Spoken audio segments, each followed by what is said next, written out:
And I appreciate the World Economic Forum providing me the opportunity to be on this stage and say, fuck you, Klaus Schwab, and fuck your New World Order.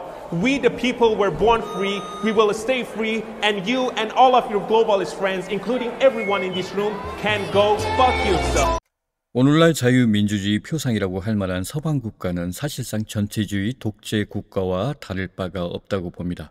자유 언론이 점점 사라지고 있고 나라의 주인인 국가와 국민의 입을 틀어막고 있다는 것입니다. 유럽에서는 영국, 캐나다 검열이 시작되고 있고 최근에 프랑스와 일부 국가에서 의무적으로 인정하는 치료법에 비판하면 최대 3년 징역형과 45,000유로의 벌금을 부과할 수 있다는 것입니다. 통계상 많은 젊은이들이 죽음으로 내몰리고 있는데도 정부는 통계계산법을 바꾸는 절차로 축소합니다. 우리나라에서도 글로벌 공기중 쇼크 때 피부로 주입되는 것에 문제를 삼았을 때 각종 포털 사이트의 검열과 유튜브 자체가 이것을 검열하는데 한국질병청이 더욱 검열을 주문을 했다는 것은 기가 막혀서 웃음이 나올 지경입니다. 그것 때문에 많은 사람이 죽었다는 것부터 하얀 물에 문제가 있다는 발언까지 국민이 침묵하길 강제합니다. 하물며 유럽 국가의 한 의원이 이것에 지적했는데도 많은 의원들이 오히려 비판하고 있습니다. 2006년 12월 11일 영국의 사학자 데이비드 어빙이 테헤란에서 열린 학술회의에서 역사적 코스트를 부정 발언들을 했다고 해서 프랑스 작가 조르주 티엘과 함께 징역형을 받았습니다. 아마도 이 법은 유럽연합이 1996년 인종차별주의 외국인 혐오 방지를 위해서 대량학살 전쟁 범죄를 부인하거나 심각하게 축소하는 행위에 대해서 징역형 3년형을 선고받을 수 있다는 법이 만들어졌다고 합니다.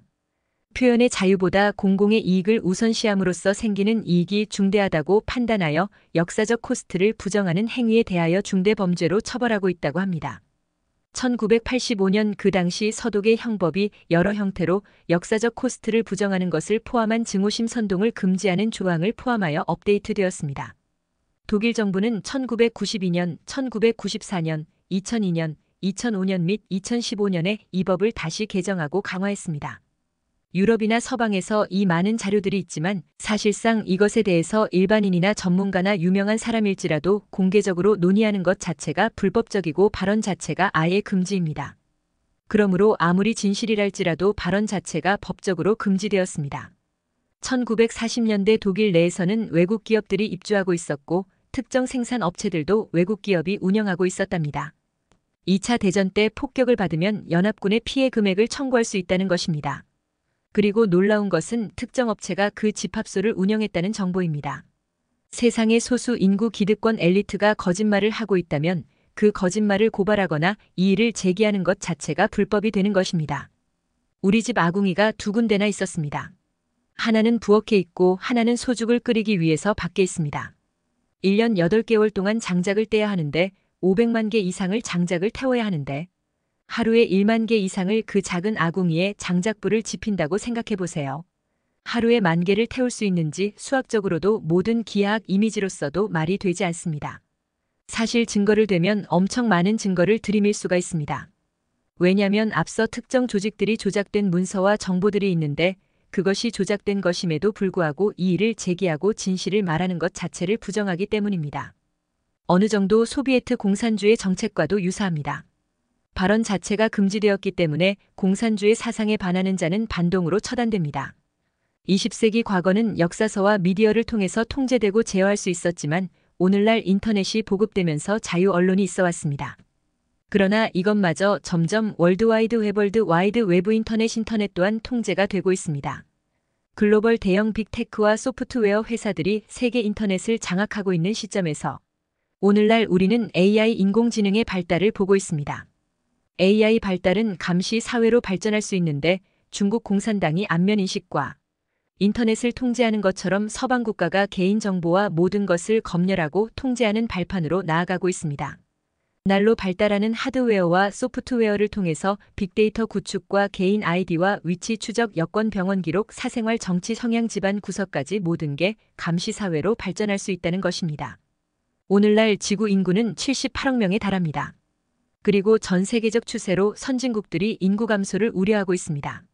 전 세계 OECD 국가 중 우리나라는 인구 감소가 합계 출산율이 사상 처음으로 0.6명대로 떨어졌다고 합니다. 중국도 인구 감소로 정책을 추진하고 있고 중국이야 워낙 인구가 16억 명에 달해서 걱정할 게 없습니다. 우리나라가 2050년이 된다면 3천만 명대로 떨어진다는 통계도 있습니다. 이러한 인구 괴멸은 다른 나라에 흡수될 수 있다는 우려도 나타납니다. 1994년 이집트 카이로에서 열린 세계 인구 정상회의에는 160개국이 참가하였다고 합니다. 한국도 이곳에 참석했다고 합니다.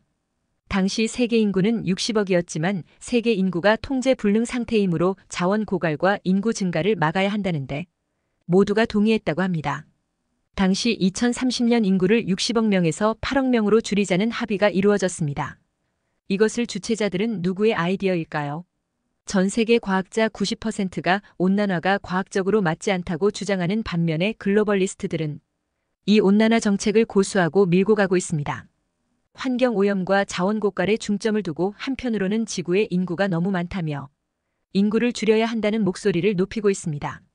전 세계 인구를 통제하고자 하는 이유는 쓸모없는 먹고 사는 종을 필요가 없고 오로지 소수의 선택된 피지배자들이 나머지 5억 명을 지배하고자 하는 욕망일 뿐입니다.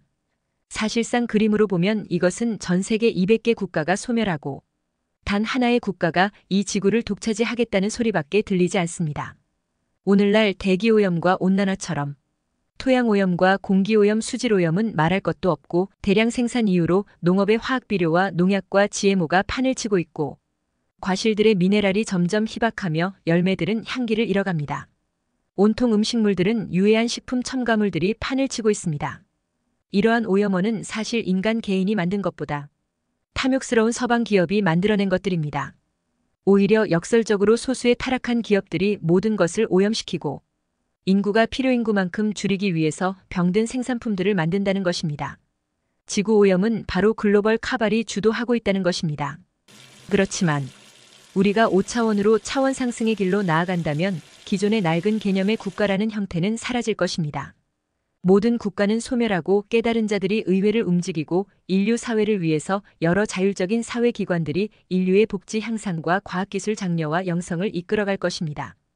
이것은 기존의 글로벌리스트들이 꿈꾸는 이상사회 낡은 개념의 제국주의적인 단일정부가 아닙니다. 지구 인류의 통합된 상생의 사회구조가 나타나게 될 것입니다. 또한 타임라인의 두세 가지 길로 갈라질 것입니다.